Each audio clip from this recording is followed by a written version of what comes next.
একই তথ্য, একই এই 270 পেজের পিডিএফ বা একই ডাইজেস্ট, একই বই বা গাইড তো অ্যাভেলেবল, সবার জন্য উন্মুক্ত। তাহলে সবাই পড়ে কেন সবাই চান্স পাচ্ছে না? তাহলে কারা আগায় যাচ্ছে? এই যে 5,000 জনের মধ্যে বা 10,000 জনের মধ্যে কারা ঢুকছে? যারা এখানে বেটার কমন সেন্স অ্যাপ্লাই করতে পারছে। তাহলে কমন সেন্স কিভাবে আসবে? ২ ভাবে কিন্তু এখানে আসার সুযোগ আছে বিসিএস প্রিলির জন্য। একটা হলো বিগত সালের প্রশ্নগুলো কিভাবে এসেছে, দশম থেকে শুরু করে ৫০তম বিসিএস পর্যন্ত। এগুলোর প্রত্যেকটা প্রশ্ন আপনার কি এনালাইসিস করে প্রস্তুতি নেওয়া আছে? তাহলে না পরীক্ষার হলে আগামী ৫১তম বিসিএস এর জন্য যে প্রশ্নগুলো সেট হতে যাচ্ছে, ওই প্রশ্নগুলো ঠিকঠাকভাবে আপনি এনালাইজ করতে পারবেন। তাহলে ওই ধাঁচে আপনাকে নিজেকে আগে থেকে প্রস্তুত করতে হবে।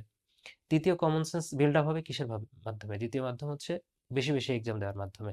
আপনি যদি শুধু পড়েই যান আর যদি কোনোদিন এক্সামই না দেন, তাহলে আপনার ওই পড়া কোনো কাজেই আসবে না।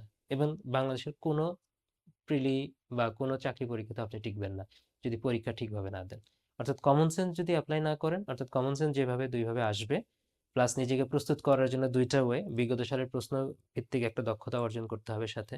এর মাধ্যমে common sense day by day develop করবে। দেন এক্সাম দেওয়ার মাধ্যমে common sense day by day develop করবে। এইগুলো আছে। আর গুরুত্বপূর্ণ যে জায়গাগুলো আছে, এই জায়গাগুলো বেশি ফোকাস করতে হবে। যে গুরুত্বপূর্ণ জায়গাগুলো আছে ওই ২৭০ পেজে। গুরুত্বপূর্ণ সমস্ত তথ্য। আপনি এগুলো অ্যাসিমিলেট করেন, করে নিজেকে প্রস্তুত করেন। যদি আপনি প্রিলি উত্তীর্ণ না হন, সেদিন আমার সাথে দেখা করবেন। Thank you.